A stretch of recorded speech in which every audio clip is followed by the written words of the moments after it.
इधर शुक्राचार्य जी ने यज्ञ प्रारंभ करा दिया और इधर देवता लोग भटक रहे हैं।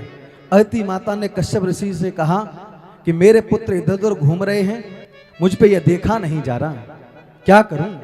तब कश्यप ऋषि ने कहा कोई ऐसा नहीं है। माता अदिति ने कहा कि कोई मेरे पुत्रों का राज लौटवा सके? बोले है। तब माता अदिति को कश्यप ऋषि ने पयो व्रत बताया, जो 12 दिन रहा जाता है और दूध पी करके रहा जाता है। जो इस पयो व्रत को करता है उसके यहां पर साक्षात श्री हरि विष्णु ही अवतरित होकर के आ जाते हैं। लेकिन इसके कुछ नियम हैं। माता अदिति ने इन नियमों को पूरा किया और आज माता अदिति के गर्भ से भादों के महीने में साक्षात वामन बन करके प्रभु अवतरित हो गए। बोले वामन भगवान की जय हो। वामन भगवान का तेज इतना, सभी देवताओं ने आकर के कुछ न कुछ वामन भगवान को दिया। गुरु बृहस्पति से कहा कि बताओ क्या चाहिए? बोले मुझे त्रिलोकी का राज्य चाहिए। कहां मिलेगा? बोले चले जाओ बलिया, उत्तर प्रदेश में बलिया नामक गांव है, वहां पर इस राजा बलि ने यज्ञ की थी, तभी से उस जगह का नाम बलिया पड़ गया था।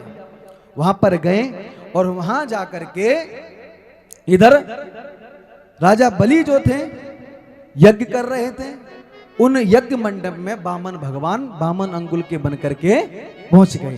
तेजो में देदीप्यमान पूरा यज्ञ मंडप हो गया। राजा बलि ने कहा कि सूर्य भगवान ऐसे तेजो में तो होते नहीं, लेकिन आज इतने तेजो में कैसे? समझ गए। देखा जाकर के तो वहां पर एक बटुक ब्राह्मण खड़ा है और उस ब्राह्मण से कहा कि ब्राह्मण, ओहो आपका तेज तो बहुत सुंदर दिखाई दे रहा है, आप बताइए क्यों आए हो? उन्होंने कहा कि राजन, हमने सुना था कि आप यज्ञ कर रहे हैं, तो हमने सोचा कि हम भी आपकी यज्ञ मंडप में जाकर के कुछ भाग लें। अच्छा, अब आ गए हो आप, बड़ा स्वागत किया, सम्मान किया, अब ये बताओ आप क्या चाहते हो? वामन भगवान ने कहा कि पहले त्यागी बन जाए, और जब त्यागी बनेंगे तभी पूछ होगी हमारी। बोले हमें कुछ नहीं चाहिए। बोले ना ना कुछ तो ले लो। बोले ना ना कुछ नहीं चाहिए। अच्छा राजा बलि, तुम नहीं मान रहे हो और देना चाहते तो एक काम करो, ज्यादा तो हम नहीं लेंगे, केवल हमें 3 पैर भूमि दे दो। 3 पैर भूमि? बोले हाँ। बोले 3 पैर भूमि, वो भी अपने पैरों से हम नापेंगे। राजा बलि मुस्कुराए और क्या बोले, क्या मांग रहे हो? मेरे पास जो एक बार आकर के मांग लेता है उसे कभी भी कहीं से मांगने की आवश्यकता नहीं पड़ती। वामन भगवान ने कहा कि राजन, हमें 3 पैर भूमि चाहिए, करना क्या है? हम कोई ऐसे संत है नहीं कि महाराज हमें आश्रम बनाना हो। 3 पैर भूमि चाहिए जिसमें हमारा आसन बिछ जाए और भगवान का भजन हो जाए। राजा बलि ने कहा बड़ा त्यागी संत है, बड़ा त्यागी ब्राह्मण। बोले ठीक है देते हैं। भगवान ने कहा ऐसे थोड़े देते हैं कि नाप लो, संकल्प करवाओ पहले। तुम नाट गए बात को तो मना कर दी तुमने, तो संकल्प हुआ। इतनी देर में शुक्राचार्य जी ने देख लिया ये तो छलिया विष्णु है जो मेरे चेला को लूटने आया है। सो पहुंच गए। बलि से कहा कि बलि संकल्प मत बोलना। बोले क्यों? बोले ये कोई और नहीं। बोले तो ना? बोले ये वामन है ना 53। बोले तो कौन है? बोले साक्षात हरि है, साक्षात हरि है और तुझे लूटने के लिए आया है। इसने कहा कि प्रभु भगवान गुरुदेव आज तो मैं दूंगा। और गुरु का क्या कर्तव्य है? गुरु का कर्तव्य है कि अपने शिष्य को गोविंद से मिला दे। तुम्हारा काम खत्म, अब तुम जाइए, मेरा मिलन गोविंद से हो गया। लेकिन आजकल के गुरु बड़ा वैसे हैं महाराज। कैसे हैं गुरु आजकल के बताएं? गलिन गलिन गुरुआ फिरे, चेलाओ कंठी लियो, और नरक जाओ चाहे स्वर्ग में, हमें टनाटन देव। बोलो राधे राधे। हमें टनाटन दो, हमें उससे मतलब नहीं तुम कहां जा रहे हो। गुरु का कर्तव्य होता है गोविंद से मिलाने का। तुमने मिला दिया, अब तुम जाओ। लेकिन नहीं माने महाराज। लेकिन जो गुरु जी पे चेलन के यहाँ बार बार आ जाते सो चेला भी इनसे दुखी हो जाते हैं। और जैसे ही गुरु जी सरग से धार जाते तो चेला बड़ी प्रसन्न हो। तो बोलो राधे राधे। भले गुरु जी मर गए और चेलन को अब चैन, छठे महीना आत थे धुतिया लुटिया ले। हाँ महाराज, काम खत्म, नहीं गए, नहीं माने, राजा बलि ने बात नहीं मानी।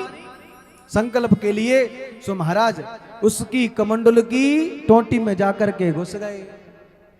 जल गिरा नहीं, जल गिरेगा नहीं, संकल्प बुलेगा नहीं, संकल्प बुलेगा नहीं तो चेला लुटेगा नहीं। तो जल गिरा नहीं। वामन भगवान ने कहा कि हमें लगता है राजा बलि तुम्हारा ये कमंडल जो है ना बहुत पुराना है, इसमें कुछ फंस गया है, निकाल हम देते हैं। बोले ठीक है निकाल दो महाराज। सो निकाला कुसा और जैसे ही कमंडल की तंतुली में डाली सो हरी झंडी लान जपा हो गई, एक आंख फूट गई। सो शुक्राचार्य भड़बड़ा के भाई शुक्राचार्य ने कहा दे कोई और रहा है, ले कोई और रहा है, हमने अपनी आंख ब्याज में गवा दी। बोलो राधे राधे। एक दृष्टि, एक आंख फोड़ने का मतलब क्या? गुरु को एक दृष्टि रखनी चाहिए सभी पर, यही संबंध है और कोई नहीं है। संकल्प भूल गया, समदृष्टा होना चाहिए। संकल्प भूल गया, बोले नापो, बामन बन के आए थे, विशाल रूप धारण कर लिया। 7 लोग ऊपर के 7 लोग नीचे के, 2 पैरों में ही सब कुछ भगवान ने नाप लिया। बोले राजा राजन तीसरा पैर कहां रखूं? बोले प्रभु अब कुछ शेष नहीं बचा है, मैं ही शेष बचा हूं, क्योंकि धन से बड़ा धन का मालिक होता है, इसलिए धन तुमने नाप लिया, मालिक उसका शेष है, आप तीसरा पैर मेरे ही सर पर रख दो। धन्य है राजा बलि। आज वामन भगवान ने अपना तीसरा पैर राजा बलि के सर पर रखा और महाराज ऐसा रखा कि वो नीचे धसते चले गए और जाकर जात हते आकाश को भेज दे पाताल, पाताल में भेज दिया। राज्य पूरा हुआ।